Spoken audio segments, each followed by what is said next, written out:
Hello my dear friends, myself is Pankaj Gupta और आपका स्वागत है आपके अपने चैनल स्टडी विद मी में। जैसा कि आप लोग को पता है कि सेल बायोलॉजी चल रही थी और सेल बायोलॉजी में हम सेल के अंदर पहुंच गए थे। हम एंडो मेमोरी सिस्टम की बात कर रहे थे। एंडो मेमोरी सिस्टम हमने एंडोप्लाज्मिक रेटिकुलम पढ़ा। एंडोप्लाज्मिक रेटिकुलम से लिंक जो दूसरा ऑर्गन होता है सेल ऑर्गनल, उसे हम गोल्जी कॉम्प्लेक्स कहते हैं। कौन सा बेटा? Golgi complex. आज हम गोल्जी कॉम्प्लेक्स की हेडिंग डालेंगे और समझेंगे क्या है गोल्जी कॉम्प्लेक्स। समझ पा रहे हैं बेटा? गोल्जी कॉम्प्लेक्स बेटा ये एपरेटर्स की फॉर्म में होता है, तो इसे मैं गोल्जी एपरेटर्स भी कह देता हूँ। कौन सा? गोल्जी एपरेटर्स। एपरेटर्स भी कह देता हूँ। एक्चुअल में डेंस बॉडी है, ऐसी डेंस बॉडी है जो एंडोप्लाज्मिक रेटिकुलम के पास रेटिकुलम सी बॉडी पाई जाती है, गाढ़ी सी बॉडी पाई जाती है। मतलब अगर मैं इसे स्ट्रेन करूं किसी केमिकल से तो ज्यादा स्ट्रेन देती है। इसलिए हमारे कैमिल गोल्जी नाम के साइंटिस्ट ने इसे गोल्जी बॉडी भी कहा। क्या कहा बेटा? गोल्जी बॉडी भी कहा। गोल्जी बॉडी भी कहा। देखो एक चीज एक ही है लेकिन नाम अलग अलग, समझ रहे हैं? हमारे मॉड्यूल में कुछ और कहेंगे, हमारी एनसीईआरटी में कुछ और कहेंगे, हमारी बुक्स में कुछ और कहेंगे, लेकिन चीज एक ही है। समझने की कोशिश करना, क्या है चीज, समझने की कोशिश करना। बात उस रात की थी जब कैमिलो गोल्जी साइंटिस्ट बात कर रहे थे। कौन से बेटा? Camillo Golgi. बात थी बेटा 1898 की। किसकी? 1898 की बेटा। वो बात थी जब कैमिलो गोल्जी नाम के साइंटिस्ट ने गोल्जी बॉडी की डिस्कवरी की थी। किसकी? गोल्जी बॉडी की डिस्कवरी की। इसके अदर नाम भी हैं बेटा। एक्चुअल में इसमें लिपिड बहुत ज्यादा पाया जाता है। लिपिड बहुत ज्यादा पाया जाता है। क्या बेटा? लिपिड इतना ज्यादा पाया जाता है, इसलिए कुछ साइंटिस्ट लाइपोकॉन्ड्रिया भी कहते हैं। क्या? इसलिए कुछ साइंटिस्ट लोग इसे लाइपोकॉन्ड्रिया के नाम से भी जानते हैं। एक्चुअल में ये प्लांट्स के अंदर, अब जब एनिमल सेल के अंदर पढ़ेंगे तो एक्चुअल में इसका प्रोसेसिंग का काम है, तो एक दूसरे से लिंक्स होती हैं, सिस्टर्नी की फॉर्म में होती हैं, एक दूसरे से लिंक्स होती हैं। बट प्लांट में ऐसा नहीं होता। प्लांट में बिखरी बिखरी सी पड़ी रहती है और उसी बिखरी बिखरी के कारण प्लांट में इसका नाम डिक्टोसोम हो जाता है। क्या बेटा? डिक्टोसोम। मैं कह दूं बेटा, कह दूं कि प्लांट की जो गोल्जी बॉडी होती है उसे हम डिक्टोसोम कहते हैं। क्या कहते हैं? डिक्टोसोम। चीज एक ही है। क्या है? एक ही चीज है। यही काम जो एनिमल सेल में कर रही है वही साल प्लांट सेल में करेगी, लेकिन चीज एक ही है बेटा, चीज एक ही है। लेकिन उसके अंदर हमने प्लांट के सेल के अंदर हमने डिक्टोसोम कहा। अगर यही एनिमल सेल के अंदर होता तो उनसे गोल्जी एपरेटर्स कहता। समझ रहे हैं? मैंने एक सेल ली बेटा, इसको जूम किया और जूम करके देखा, मैंने सिस्टर्नी की फॉर्म में न्यूक्लियस के पास, किसके पास? न्यूक्लियस के पास एक बड़ा डेंस स्ट्रक्चर पाया जा रहा है और ये बहुत ही डेंस स्ट्रक्चर पाया जा रहा है। डेंस रेटिकुलम है, तभी मैंने गोल्जी बॉडी बोला। हाँ। इतना डेंस स्ट्रक्चर पाया जा रहा है कि इसके आसपास के साइटोप्लाज्म में कोई दूसरा सेल ऑर्गेनल नहीं है, कोई दूसरा सेल ऑर्गेनल नहीं है। इट मींस मैं कह दूं इसके पास का जो एरिया है उसमें सिर्फ साइटोप्लाज्म की जगह साइटोसोल ही है। इसका मतलब उसके अंदर सेल ऑर्गेनल नहीं है। अगर सेल ऑर्गेनल नहीं है तो इस जोन को बेटा, इस जोन को मैं जोन ऑफ एक्सक्लूजन कहता हूँ। क्या बेटा? Zone of exclusion. ये वाला जोन जो होता कुछ भी नहीं है, बड़ा सिंपल सा। एक्सक्लूड मान ले खत्म कर देना, सब कुछ खत्म कर देना। समझ रहे बात? यानी जो इसके आसपास का जोन है, गोल्जी बॉडी के आसपास का जोन है, उसमें सिर्फ और सिर्फ साइटोसोल है। उसके अंदर कोई भी ऐसा सेल ऑर्गेनल नहीं, like mitochondria, nucleus, endoplasm, nothing, anyone. इसीलिए बेटा इस जोन को मैं जोन ऑफ एक्सक्लूजन कहता हूँ। क्या कहते हैं? Zone of exclusion. इसलिए मैंने इस जोन को बेटा जोन ऑफ एक्सक्लूजन कहा। क्या कहा? Zone of exclusion. अब बेटा आज बात स्ट्रक्चर की आती है। हमने इसका कॉमन नेम पढ़ लिए, इसे प्लांट में क्या कहते हैं ये भी पढ़ लिया। हमने ये भी देखा ये कहाँ पाया जाता है, जोन ऑफ एक्सक्लूजन क्या है ये भी देखा। 1898 की वो रात थी बेटा, उस रात में डिस्कवरी की थी कैमिलो गोल्जी नाम के साइंटिस्ट ने गोल्जी बॉडी और गोल्जी एपरेटर्स की, है ना बेटा? अब जब बात आई रही है, मैंने आपको बताया था ये एंडो मेमोरी सिस्टम का पार्ट है, एंडोप्लाज्मिक रेटिकुलम से अटैच होता है। क्या होता है? अटैच होता है। तो जिस प्रकार से एंडोप्लाज्मिक रेटिकुलम में जो तीन फेज थे, सिस्टर्नी, वेसाइकल और ट्यूबुल, इसी प्रकार से इसमें भी ऐसा ही होता है। सिस्टर्नी, वेसाइकल और ट्यूबुल्स भी होते हैं। समझ रहे हैं बेटा? आइए बेटा बात करेंगे स्ट्रक्चर ऑफ गोल्जी एपरेटर्स। बेटा जब बात स्ट्रक्चर की आ रही है तो मैंने आपको कल बताया था। क्या बताया था कल? जैसे मैंने कल आपको बताया था जिस प्रकार से एंडोप्लाज्मिक रेटिकुलम तीन फेजों में होता है। सिस्टर्नी, क्या? सिस्टर्नी, बहुत बढ़िया। सिस्टर्नी क्या होता है? फ्लैट शेप, डिस्क शेप होता है ना बेटा? हाँ। दूसरा मैंने बताया था ट्यूबुल्स के फॉर्म में। किस फॉर्म में? ट्यूबुल्स। और तीसरा फॉर्म आपको मैंने बताया था बेटा वेसिकल के फॉर्म में, किसमें? वेसिकल्स के फॉर्म में। एज इट इज ट्यूबुल्स और वेसिकल सिस्टर्नी के फॉर्म में ही गोल्जी बॉडी होती है। क्या होती है? Golgi body. हाँ, इसमें ट्यूबुल सिस्टर्नी के फॉर्म में 90% पार्ट होता है और 10% पार्ट में ट्यूबुल्स और वेसिकल फॉर्म बनाते हैं, है ना। तीनों ही पार्ट हमारे गोल्जी बॉडी में आते हैं। कैसे आते हैं, बड़ा गौर करने की बात है। सबसे पहले मैं बात करूंगा सिस्टर्नी की। किसकी बेटा? सिस्टर्नी ही इम्पोर्टेंट है। और क्योंकि मैं आपको बता दूं बेटा, हमारे इलाका से क्वेश्चन पूछा जाता है गोल्जी बॉडी में जो डिस्क शेप जो स्ट्रक्चर होते हैं, सैक लाइक स्ट्रक्चर होते हैं, थैला लाइक स्ट्रक्चर होते हैं, उसकी यूनिट को क्या कहते हैं बेटा? कह दूंगा मैं सिस्टर्नी। क्या कहते हैं? क्या कहते हैं? मेरे से पूछा जाता है क्लोरोप्लास्ट में जो थैला लाइक स्ट्रक्चर होते हैं, वो सैक लाइक स्ट्रक्चर होते हैं, थैली लाइक स्ट्रक्चर होते हैं, उसे क्या कहते हैं? थैलाकॉइड। क्या कहते हैं बेटा? थैलाकॉइड। लेकिन वही थैलाकॉइड की जगह अगर मैं कहूं गोल्जी बॉडी में क्या होता है बेटा? सिस्टर्नी। क्या होता है बेटा? देखो इसकी क्या डेफिनेशन है। ये दोनों की बात नहीं करेंगे, तो दोनों सिर्फ स्ट्रक्चर पे समझाएंगे कैसे बनते हैं। लेकिन सिस्टर्नी बेटा डिस्क शेप होता है। कैसा? फ्लैट होता है, बिल्कुल फ्लैट, ऐसे समझ रहे हैं आप। ये डिस्क शेप होता है। कैसा बेटा? तस्तरी के शेप। मैं कह दूं बेटा कि प्लेट के ऊपर प्लेट रखी हुई, जैसे बफे सिस्टम में जाते हैं और बफे सिस्टम में हमने क्या देखा? प्लेट के ऊपर प्लेट रखी हुई। ऐसे ही लाइक डिस्क शेप की सिस्टर्नी फ्लैट हो गई है ना, और ऊपर टू ऊपर रखी हुई है। मैं कह दूं स्टॉक फॉर्मेशन करते हैं। क्या करते हैं बेटा? स्टॉक। क्या? अरे जब मैं एक दूसरे के ऊपर रख दूंगा तो स्टॉक नहीं बन जाएगा क्या? जी हाँ, बोलो बेटा, बनेगा कि नहीं बनेगा? जी हाँ, बिल्कुल बनेगा। और इसका डायमीटर बेटा होता है 0.5 माइक्रोमीटर टू 1 माइक्रोमीटर। कितना? 0.5। ये एनसीईआरटी में डाटा है, इसलिए मैं आपको लर्न करा रहा हूँ। इसका डायमीटर होता है बेटा 0.5 माइक्रोमीटर टू 1 माइक्रोमीटर। कितना? 0.5 मीटर टू 1 माइक्रोमीटर। और जो वैसे मैं आपको अभी आगे चल के बताऊंगा कि गोल्जी कॉम्प्लेक्स का काम प्रोसेसिंग का होता है। किसका? मॉडिफिकेशन का होता है। किसका? और जब गोल्जी कॉम्प्लेक्स का काम प्रोसेसिंग का है, मॉडिफिकेशन का है, तो ज्यादा बड़ी प्रोटीन का अगर मॉडिफिकेशन होगा तो ज्यादा सिस्टर्नी होंगी, है ना, और कम मॉडिफिकेशन का होगा तो कम सिस्टर्नी होंगी। तो मैं कह दूं बेटा, कह दूं सिस्टर्नी का नंबर वेरी करता है Golgi body to Golgi body, cell to cell. मैं कह दूं बेटा cisternae number vary cell to cell. Cisternae vary cell to cell. Cell to cell बेटा एक्चुअल में सेल अलग अलग प्रकार की होती है और अलग अलग काम करते हैं, इसलिए इसका नंबर भी वेरी करता है सेल टू सेल। कैसे? Cell to cell. बेटा इसकी दो फेज होती हैं, एक तो सिस फेज। कौन सी फेज? सिस फेज। इसका नाम छोटा है तो इसलिए सिस फेज है। कौन सी फेज है बेटा? इसलिए सिस फेज है। तो कॉन्वेक्स फेज है। कौन सी फेज? कॉन्वेक्स। कॉन्वेक्स पे भी नाम छोटा। देखना भी मैं कंपेयर कर रहा हूँ कॉनकेव से, कंपेयर कर रहा हूँ इसके दूसरी फेज से। मैं छोटा बोल रहा हूँ, निमोनिक बता रहा हूँ, छोटे का मतलब दूसरी फेज से कंपेयर कर रहा हूँ। सिस फेज है, कॉन्वेक्स फेज है, तो फॉर्मिंग फेज है। कौन सी बेटा? फॉर्मिंग। ये तीन नाम है, बड़े इंपोर्टेंट है, एनसीईआरटी में दिए हैं बेटा, है ना। फॉर्मिंग फेज है। कौन सी? Forming phase. दूसरी आती है बेटा ट्रांसफेज। कौन सी फेज? ट्रांसफेज। ट्रांसफेज को एक्सपोर्ट फेज कहते हैं, जहां से चीज निकल के जाती है। क्या चीज निकल के जाती है। ट्रांसफेज को जिससे बड़ा नाम होगा ट्रांस, इसमें 3 लेटर है, इसमें 5 लेटर है, ठीक है ना बेटा। दूसरा आता है कॉनकेव फेज। कौन सी फेज? इस ट्रांसफेज को मैं कहता हूँ कॉनकेव फेज। कौन सी? देखो कॉन्वेक्स में 3 3 6, लेकिन इसमें 3 3 6 7 लेटर है ना बेटा, ये इससे बड़ा है।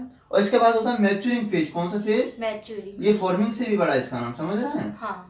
अरे बेटा जो फेज बड़ी होती है उसमें सब बड़े बड़े नाम आते हैं, और जो फेज छोटी होती है उसमें सब छोटे छोटे नाम आते हैं, इसलिए निमोनिक है। अपना क्या ये सिर्फ निमोनिक है, याद करने का, क्योंकि हमें ये पूछ सकता है कि सिस फेज का दूसरा नाम भी बताओ, मैच्योरिंग फेज है कि फॉर्मिंग फेज है। मैं समझ जाऊंगा अगर सिस फेज में 3 छोटे लेटर हैं तो बेटा छोटे लेटर वाला ही नाम होगा, समझा। जैसे था only just a mnemonic for याद करने के लिए, याद करने की छोटी सी ट्रिक है, लेकिन समझना बेटा ट्रांस फेज को कॉन्वेक्स फेज और मैच्योरिंग फेज भी कहते हैं। इतना समझ पा रहे हैं आप? देखो अब इनका नाम अलग अलग है, सिस फेज और ट्रांस फेज में आपस में कह रहा हूँ, बाहर से देखने में अलग है, लेकिन ये अंदर से इंटरकनेक्टेड हैं। स्ट्रक्चर में भी आपको बताऊंगा, कैमिली गोल्जी ने जो 1898 में जो स्ट्रक्चर डिस्क्राइब किया था वो अभी हम बोर्ड पे लाएंगे, उसमें आपको अच्छी तरीके समझ में आएगा कि सिस फेज क्या है और ट्रांस फेज क्या है। सिस फेज को क्यों मैं फॉर्मिंग फेज बोल रहा हूँ और ट्रांस फेज को क्यों मैच्योरिंग फेज बोल रहा हूँ, ये भी हमें अभी आपस में समझ में आएगा। समझ पा रहा है बेटा? ये तो अपनी सिस्टर्नी की बात हो गई। सिस्टर्नी के बाद बेटा आता है अपना ट्यूबुल्स और वेसिकल्स। क्या बेटा? ट्यूबुल्स और वेसाइकल। देखो आप एक बात बताओ, ट्यूबुल्स में कुछ नहीं है, मैं कह दूं बेटा, कह दूं ट्यूब लाइक स्ट्रक्चर बनेंगे। कैसे? ट्यूब लाइक स्ट्रक्चर बनेंगे, पाइप लाइक स्ट्रक्चर बनेंगे, है ना। और वेसाइकल्स में थैला लाइक स्ट्रक्चर, वेसाइकल ही बनेगी। कुल मिलाकर वेसाइकल नाम ही सिंपल, बनेगी क्या बेटा? वेसाइकल्स। क्या बनेगा? आइए बेटा, जब बात वेसाइकल्स की आ रही है, ट्यूब लाइक फॉर्म की आ रही है, तो क्यों ना मैं इसका स्ट्रक्चर पढ़ लूं। जो कैमरे गोल्जी ने 1898 में 0.5 to 1 माइक्रोमीटर का जो स्ट्रक्चर उन्होंने दिया, उन्होंने जो डेंस स्ट्रक्चर समझाया, जिसे उन्होंने गोल्जी बॉडी कहा, उन्होंने कहा इसके आसपास कोई और चीज नहीं मिलती, सिर्फ गोल्जी बॉडी के आसपास साइटोसोल ही होता है, उसे उन्होंने जोन ऑफ एक्सक्लूजन कहा था। बेटा इसी को स्ट्रक्चर को डिटेल में समझते हैं और समझते हैं कहां से स्पेस और कहां ट्रांसफॉर्म होती है। स्ट्रक्चर के साथ साथ हम फंक्शन को भी समझने की, कोरिलेट करने की कोशिश करेंगे, जिससे कि स्ट्रक्चर के साथ ही हमारे फंक्शन भी हमें याद हो जाए। ठीक है ना बेटा? साफ कर दूं मैं इसको? हाँ। बेटा हम समझने की कोशिश करेंगे स्ट्रक्चर को। मैंने क्या किया, एक सेल लिया, यहाँ से देखो कोशिश करना, बड़ा ही माइक्रोस्कोप सेल है, हमने इसको जूम किया, हमने सेल बड़ी की। ठीक है ना बेटा? बड़ी करने के बाद एक बच्चा कहने देगा सर आप लाइट माइक्रोस्कोप में बड़ी मत करो, इलेक्ट्रॉन माइक्रोस्कोप में बड़ी करो, सर हमें कुछ दिखाई नहीं दे रहा है इसको। ठीक है ना बेटा? हमने क्या किया, सेल को और बड़ी किया बेटा, और बड़ी किया। और बड़ी करने के बाद हमने एंडोप्लाज्मिक रेटिकुलम बच्चे को दिखाया, बच्चा तुरंत बोलने लगा सर ये तो स्टडी कर लिया, आज गोल्जी बॉडी की बात होगी। किसकी? Golgi body. हमने कहा बेटा देखो ये डेंस स्ट्रक्चर है। कौन सा स्ट्रक्चर है? हमारी एनसीईआरटी में से स्ट्रक्चर बना हुआ है जिसे हम गोल्जी बॉडी कह रहे हैं बेटा, है ना। हाँ, गोल्जी। एक बच्चा हमने कहने लगा सर ये डेंस स्ट्रक्चर है, इसे हम गोल्जी बॉडी कह रहे हैं। क्या कह रहे हैं? Golgi body. एक बच्चा हमसे तुरंत बोलने लगा सर ऐसे काम नहीं चलेगा, इसको भी जूम करके दिखाओ। मैंने कहा समझ लेना ये पूरा बोर्ड हमारी सेल है। क्या है बेटा? सेल। पूरा बोर्ड हमारी सेल हो, साइटोप्लाज्म है। क्या है? साइटोप्लाज्म। हमने कहा देखो ये पूरा बोर्ड अपना सेल है और ये अपना साइटोप्लाज्म है। क्या है अपना? सेल और साइटोप्लाज्म। बिल्कुल, पूरा ये अपना साइटोप्लाज्म है। क्या है अपना? ये। और जब ये अपना साइटोप्लाज्म है तो इसमें मैं गोल्जी बॉडी बनाने की कोशिश करूंगा। क्या करूंगा बेटा? Golgi body. देखो गोल्जी बॉडी कैसे बनाऊंगा, और यहाँ से अपना एंडोप्लाज्मिक रेटिकुलम आ रहा था और इसी स्पेस से जुड़ रहा था। ठीक है ना बेटा? अब देखो मैं इसे कहूंगा, मैं अब गोल्जी बॉडी को दिखाऊंगा बाहर इलेक्ट्रॉन माइक्रोस्कोप 1000 से ज्यादा गुना जूम करके। समझ रहे हैं आप? गोल्जी बॉडी को समझने की कोशिश करना बेटा, क्योंकि डिटेल स्ट्रक्चर होगी तो सिर्फ किसकी? गोल्जी बॉडी की। ठीक है ना? मेरे पास एक अंदर सेल है, इस बोर्ड किस में आया? अपना साइटोप्लाज्म। किस में आया? साइटोप्लाज्म। ठीक है, ये अपना पूरा साइटोप्लाज्म। आज हम सिर्फ गोल्जी बॉडी देखेंगे। क्या देखेंगे बेटा? Golgi body. एक दिन की बात थी, ये अपन ने बनाई क्या? Golgi body. क्या बनाई बेटा? Golgi body. क्या बनाई अपन ने? क्या बनाई अपन ने? Golgi body. ये जब गोल्जी बॉडी की बात बनने लगी, ये हम सिस्टम नहीं बना रहे हैं। क्या बना रहे बेटा? सिस्टम। हमने क्या देखा, यार ये तो आपस में कनेक्टेड है। क्या है बेटा? कनेक्टेड है। और मैंने ये देखा, बड़ा देख के गजब हुआ, अरे ये तो आपस में कनेक्टेड है। और जैसे ही मैंने देखा कि ये आपस में कनेक्टेड हैं तो बड़ा शौक लगा। क्या लगा बेटा? शौक लगा। समझने की कोशिश करना, ये सिस्टम नहीं है। क्या अपने? और यहाँ से एंडोप्लाज्मिक रेटिकुलम आ रहा है। क्या आ रहा है बेटा? और एंडोप्लाज्मिक रेटिकुलम में कौन आ रहा है? प्रोटीन। कौन आ रही है? प्रोटीन। और प्रोटीन की प्रोसेसिंग कौन करेगी? Golgi body. कौन करेगी बेटा? गोल्जी बॉडी कौन करेगी? और यहाँ पर यही गोल्जी बॉडी वेसाइकल्स बना रही है। क्या बना रही है? पिंच अप कर करके वेसाइकल्स बना रही है। क्या बना रही है बेटा? और जैसे आपको ये नहीं लग रहा है ट्यूब लाइक स्ट्रक्चर है, नहीं लग रहा है ट्यूब लाइक स्ट्रक्चर, तो मैंने इस गोल्जी बॉडी में 3 स्ट्रक्चर देख लिए। पहला स्ट्रक्चर तो सिस्टर्नी। क्या बेटा? सिस्टर्नी। पहला स्ट्रक्चर मैंने क्या देखा? सिस्टर्नी, जो कि सबसे ज्यादा होता है, आप लोग सब जानते हैं बेटा। हाँ। दूसरा स्ट्रक्चर मैंने ट्यूब लाइक स्ट्रक्चर, ट्यूबुल्स देखा। क्या देखा? ट्यूबुल्स देखा। और तीसरा स्ट्रक्चर मैंने वेसाइकल देखा। क्या देखा बेटा? यानी कि जो 3 स्ट्रक्चर थे वो मुझे तीनों दिख रहे हैं ना, क्योंकि मैंने वेसाइकल्स भी बनाया, ट्यूबुल्स भी बनाया और सिस्टर्नी भी बनाया। अब देखो ये वाला फेज मुझे नहीं दिख रहा कि ये कॉन्वेक्स है। कॉन्वेक्स दिख रहा है ना बेटा? हाँ। यानी ऊंट जैसी पीठ नीचे से है, जिधर से मैं देख रहा हूँ सबसे पहले ओभार दिख रहा है, नीचे से घुसूंगा मैं, और जब नीचे से घुसूंगा तो कैसी बेटा? ऊंट जैसी पीठ है। और जब ऊंट जैसी पीठ है ना तो इसको कॉन्वेक्स फेज बोल दूं बेटा। हाँ, और प्रोटीन भी कहाँ से घुसेगी? कॉन्वेक्स फेज से। कहाँ से घुसेगी बेटा? अब देखो जब ये कॉन्वेक्स फेज है, नाम छोटा है तो मैं कह दूं बेटा सिस फेज है। कौन सी फेज है? और इसका भी नाम छोटा तो मैं कह दूं बेटा फॉर्मिंग फेज है। कौन सी फेज है बेटा? फॉर्मिंग फेज है इसका। ठीक है ना? अब आ जाओ इधर, आपको नहीं लग रहा ये कॉनकेव फेस है? कौन सी? Concave face. अगर मैं यहाँ से देखूं ऊपर से तो कौन सी फेस है? कॉनकेव। अगर ये कॉनकेव फेस है बेटा, देखो ये वाली अगर कहाँ लिखे है बेटा? यहाँ लिखना है। देखो अगर ये वाली कॉनकेव फेस नाम बड़ा है तो मैं कह दूं ट्रांस फेस है। कौन सी? ट्रांसफेस। और ट्रांस फेस है तो ये फॉर्मिंग फेस है, सॉरी मैच्योरिंग है। कौन सी? मैच्योरिंग। क्योंकि यहाँ पर प्रोटीन मैच्योर होकर निकलेगी। क्या? मैच्योर होकर निकलेगी। क्या बेटा? अब देखो हुआ क्या, ऐसा हुआ यहाँ से एंडोप्लाज्मिक रेटिकुलम से कोई एक प्रोटीन आया। क्या आया बेटा? प्रोटीन आया, यहाँ से आया और इसने हाँ। सिस फेस से इसमें एंट्री की। किससे बेटा? सिस सपोज फेस। करो ये कोई अपना प्रोटीन आ रहा है, अरे ये लंबा चौड़ा कोई प्रोटीन आया है ना बेटा, इसने सिस फेस में एंट्री की है ना बेटा। सिस फेस में अब इस गोल्जी बॉडी में ये आपस में अंदर से तो इंटरकनेक्टेड है ना, हाँ। बाहर से अलग अलग फेस दिख रहा है, बात अलग है, लेकिन अंदर से तो इंटरकनेक्टेड है। और जब ये अंदर से इंटरकनेक्टेड है तो इसमें प्रोटीन जाएगा तो प्रोटीन्स में मॉडिफिकेशन होंगे। क्या होगा बेटा? कह दूं बेटा, कह दूं कि प्रोटीन में प्रोसेसिंग होगी। हाँ। अगर प्रोटीन में प्रोसेसिंग होगी, यहां से प्रोटीन फॉर्म कर होने जाएगी और प्रोटीन फॉर्म होकर जब बाहर निकलेगी तो यहाँ पर प्रोटीन मैच्योर हो जाएगी। क्या हो जाएगी बेटा? प्रोटीन मैच्योर हो जाएगी। अब यहाँ पर हमें देखना होगा, गोल्जी बॉडी भेजेगी। अब गोल्जी बॉडी भेजेगी, भाई ऐसा करो, सेल के साइटोप्लाज्म में ही प्रोटीन की जरूरत है। किसमें? सेल के साइटोप्लाज्म में। अब जैसे ही प्रोटीन मैच्योर होकर आई तो ऐसा तो है नहीं प्रोटीन मैच्योर होकर आई केवल ऐसे ही खुला छोड़ दिया मार्केट में, नहीं बेटा, इसने क्या किया, गोल्जी बॉडी ने जैसे ही प्रोटीन यहाँ पे मैच्योर होकर आई एक वेसाइकल के अंदर बंद कर दी। किसके अंदर? वेसाइकल। और ये वेसाइकल पुड़िया के अंदर बंद कर दी, एक पाउच के अंदर बंद कर दी, एक थैली के अंदर बंद कर दी, एक बटुआ के अंदर बंद कर दी। अब ये बटुआ बेटा कहीं भी जाएगा और वहां पर जिसकी प्रोटीन की जरूरत होगी वहां जाएगा, सेल के बाहर भी जा सकता है। बेटा मैं कह दूंगा गोल्जी बॉडी ने एक्सपोर्ट किया प्रोटीन को। क्या किया? एक्सपोर्ट किया। अगर सेल के अंदर भी जा रहा है तो भी बेटा मैं कहूंगा कि गोल्जी बॉडी ने भेज दिया किसको? प्रोटीन्स को। किसको? किसके फॉर्म में? वेसाइकल्स की फॉर्म में। किसकी फॉर्म में बेटा? यानी देखिए एक बात बता, कोई नई नवेली दुल्हन मार्केट में नहीं आती है तो ऐसी छोड़ दी जाती है कि नहीं, वो भी बड़े सज के धज के रखी जाती है, क्योंकि हमारी प्रोटीन सभी नई नवेली बनी हुई है ना। इसे कुछ नहीं पता कि दुनिया में मुझे कहाँ जाना है, तो गोल्जी बॉडी ने इसकी प्रोसेसिंग तो कर दी और अपने व्हीकल्स भेज दिया, भाई ले तो इस थैली में, इस बटुआ में, इस पाउच में रख के चली जा और जहां भी तुझे काम करना है वहां काम कर ले। समझ रहे हैं आप बेटा? देखो वेसाइकल्स में रखकर प्रोटीन को भेजा, इसलिए इसने प्रोसेसिंग का काम किया। क्या किया बेटा? प्रोसेसिंग का काम किया। देखो बेटा सबसे ज्यादा काम इसमें ग्लाइकोसाइलेशन और ग्लाइकोसाइडेशन का होता है। किसका? ग्लाइकोसाइलेशन और ग्लाइकोसाइडेशन। प्रोटीन में क्या प्रोसेसिंग होती है मैं आपको बता दूं कि ये ग्लाइकोसाइलेशन और ग्लाइकोसाइडेशन का काम करती है, यानी कि बोल दूं मैं बेटा ग्लाइकोप्रोटीन और ग्लाइकोलिपिड का फॉर्मेशन करती है। किसका? ग्लाइकोसाइलेशन का मतलब ग्लाइकोप्रोटीन का फॉर्मेशन और ग्लाइकोसाइडेशन का मतलब ग्लाइकोलिपिड का फॉर्मेशन। ठीक है ना बेटा? इसके बाद स्ट्रक्चर समझ में आ रहा है आपको? हाँ। ये सिस्टम नहीं है, मैंने क्लियर कट स्ट्रक्चर बनाया, इसमें कोई ज्यादा उलट फेर करने की कोशिश नहीं की। इस स्ट्रक्चर में ये कॉन्वेक्स फॉर्मिंग पेज है, यहाँ से एंडोप्लाज्मिक रेटिकुलम से ये प्रोटीन रिसीव होगी, यहाँ से इमेच्योर प्रोटीन। कैसी? मैच्योर। अब आपको तो पता बेटा एंडोप्लाज्मिक रेटिकुलम के पास राइबोसोम है ना, राइबोफ्लोरिन प्रोटीन्स के द्वारा, ग्लाइकोप्रोटीन्स के द्वारा यहाँ पे जुड़े हुए हैं राइबोसोम बड़ी यूनिट के साथ, है ना। अब ये राइबोफ्लोरिन से प्रोटीन यहाँ पर बन के आएगी इमेच्योर। कैसी बेटा?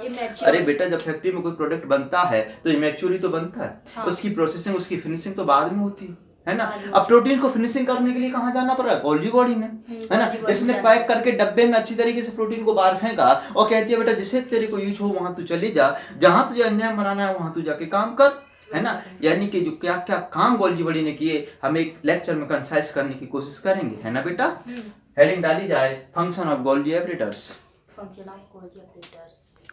जब बात फंक्शन की आती है, किसकी बेटा? फंक्शन। तो एक बात तो समझ में आ जाना चाहिए, इसमें मैक्सिमम फंक्शन तो हमने स्ट्रक्चर के साथ पढ़ ही लिए, है ना। अब इसको हम कंसाइज करने की कोशिश करेंगे बेटा कि कौन से फंक्शन क्या क्या कर रहा होता है, गोल्जी एपरेटर्स, है ना। सबसे पहले तो बात बेटा याद रखना, ये हाईली प्लियोट्रोपिक ऑर्गेनिजम्स है, वो हाईली प्लियोट्रोपिक सेल ऑर्गेनल है। क्या है बेटा? प्लियोट्रोपी दिखाता है। क्या दिखाता है? मतलब अपने स्ट्रक्चर को चेंज करता रहता है। क्या करता रहता है बेटा? चेंज करता है। इसलिए हम इस ऑर्गेनल को बेटा जोकर ऑफ सेल बायोलॉजी कहते हैं। क्या कहते हैं? Joker of. क्यों करता रहता है? अरे बात जब आई, अगर स्ट्रक्चर को चेंज करना है, सिस्टर्नी के नंबर को कम ज्यादा कर रहा है, सिस्टर्नी की शेप को ज्यादा आगे पीछे कर रहा है, मतलब क्या हुआ? आपको तो पता है बेटा प्रोटीन्स कुछ अमीनो एसिडों की भी हो सकती है, 1000 अमीनो एसिड की भी हो सकती है, क्योंकि प्रोटीन्स का बेटा मोनोमर होता है अपना amino acid.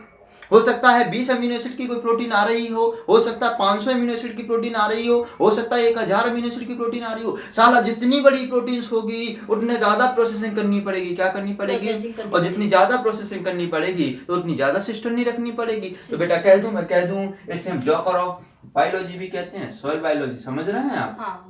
Joker of cell biology. क्या बेटा? Joker of cell biology. क्यों? क्योंकि अपने स्ट्रक्चर को दिखाता है ज्यादा, क्योंकि इसके अंदर प्लियोट्रोफी पाई जाती है। कौन सी बेटा? प्लियोट्रोफी, मतलब अपने स्ट्रक्चर को चेंज करने की क्षमता, है ना बेटा। कभी ऐसा है तो कभी ऐसा है, कभी ऐसा है तो कभी ऐसा है, मतलब जिस प्रकार से अपने स्ट्रक्चर को चेंज कर रहा है वही इसकी प्लियोट्रोफी कहला रही है ना बेटा। दूसरा फंक्शन हमने आपको बताया था, it export the proteins, protein, यानी ये एक्सपोर्ट का काम करता है, किसका बेटा? एक्सपोर्ट का काम, सिक्रीशन का काम करता है, किसका बेटा? secretion, यानी कि प्रोटीन्स को मैं मैक्रोमोलिक्यूल कह दूं, कह दूं बेटा, कह दूं, तो इसमें कह दूंगा बेटा इट एक्सपोर्ट द मैक्रोमोलिक्यूल, क्या?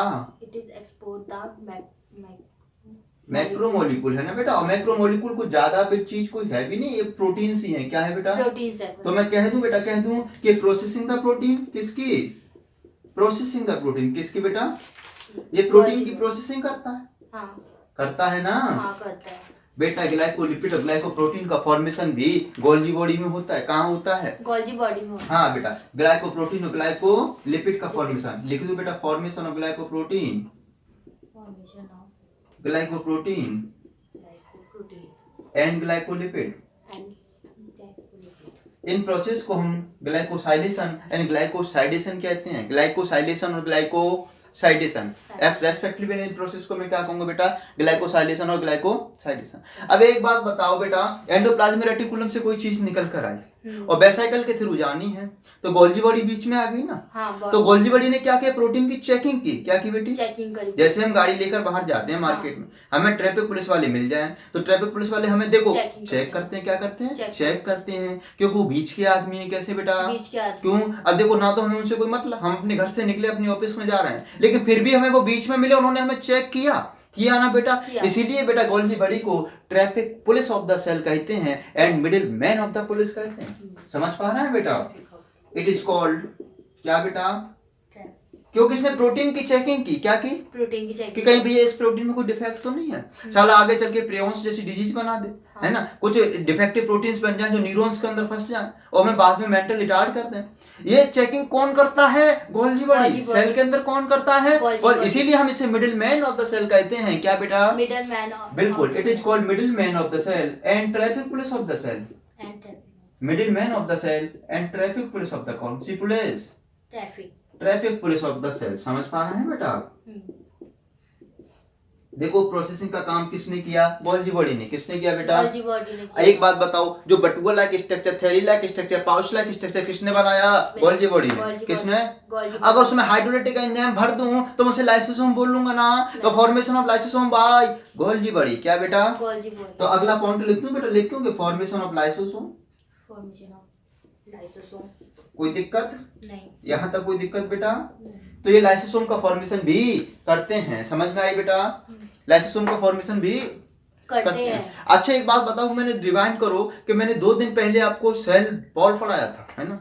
तो मैंने आपको बताया था कि इसमें जो फाइबर होते हैं, फाइबर है ना, वो तो कहाँ बनते हैं? कहीं अलग बनते हैं, समझ रहे हैं आप? लेकिन जो मैट्रिक्स कौन बनाता है? Golgi body. क्या बनाता है? जो उसमें सीमेंट भरते हैं वो कौन बनाता है? Golgi body. हेमीसेलुलोज, पेक्टिन्स वगैरह कौन बनाता है? Golgi body. तो मैं कह दूं बेटा, कह दूं it the formation of the cell wall material, है ना बेटा? कि सेल वॉल मटेरियल का फॉर्मेशन कौन करता है? Golgi body. तो बेटा लिखो अगला point, formation of cell wall material. कौन सा मटेरियल बेटा?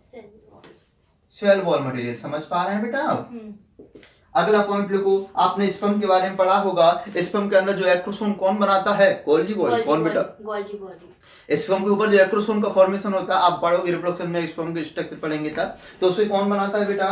Golgi body. लिख दो बेटा, लिख दो acrosome formation by, acrosome formation by Golgi body. By Golgi body. समझ में बेटा? कौन सी बॉडी? Golgi body. कौन सी बॉडी बेटा? Golgi body. Golgi body.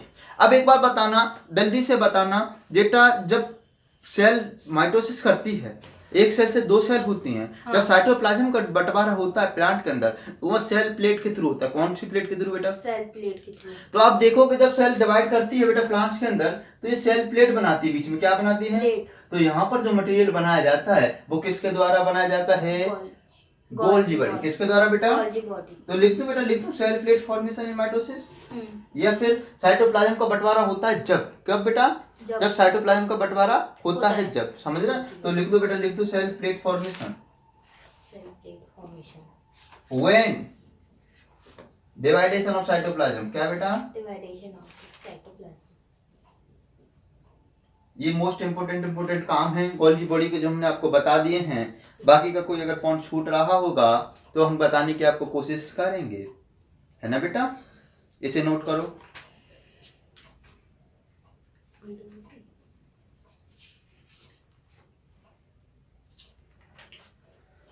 समझ आ रहा है बेटा? हाँ देखो गोल्जी बॉडी के फंक्शन है, ये इसमें प्लेयोट्रॉफी पाई जाती है, अपने स्ट्रक्चर को दनादन चेंज करती रहती है, इसलिए मैं कह रहा हूँ जोकर ऑफ सेल बायोलॉजी। ठीक है ना बेटा? एक्सपोर्ट द मैक्रोमोलिक्यूल यानी प्रोटीन का एक्सपोर्टेशन करता, सेल के बाहर भी कर सकता है तो एक्सपोर्ट बोलूंगा, प्रोटीन के अंदर भी जा सकता है जो साइटोप्लाज्म में जाएगा। समझ रहे हैं? प्रोटीन छोटी भी हो सकती है, प्रोटीन बड़ी भी हो सकती है, उसके हिसाब से प्रोसेसिंग भी अलग अलग होती है। इसकी सिस फेज को बेटा मैं फॉर्मिंग फेज कहता हूँ और इसकी ट्रांस फेज को बेटा मैच्योरिंग फेज कहता हूँ, क्योंकि इससे जब निकलती है तो प्रोटीन मैच्योर होकर निकलती है और ऐसे ही नहीं निकल के छोड़ दी जाती है। एक वेसिकल में, एक बटुआ में, एक थैली में, एक पाउच में बेटा स्टोर करके जाती है और थैली और पाउच में अगर हाइड्रोलिटिक एंजाइम है तो बेटा उसे लाइसोसोम कहते हैं। क्या कहते हैं बेटा? अगर ये लाइसोसोम के बीच में एंडोप्लाज्मिक रेटिकुलम में एक बैरियर का काम करती है, इसलिए बेटा हम इसे ट्रोपिक ऑफ द सेल और middleman of the blood of the cell भी कहते हैं। समझ पा रहे हैं बेटा?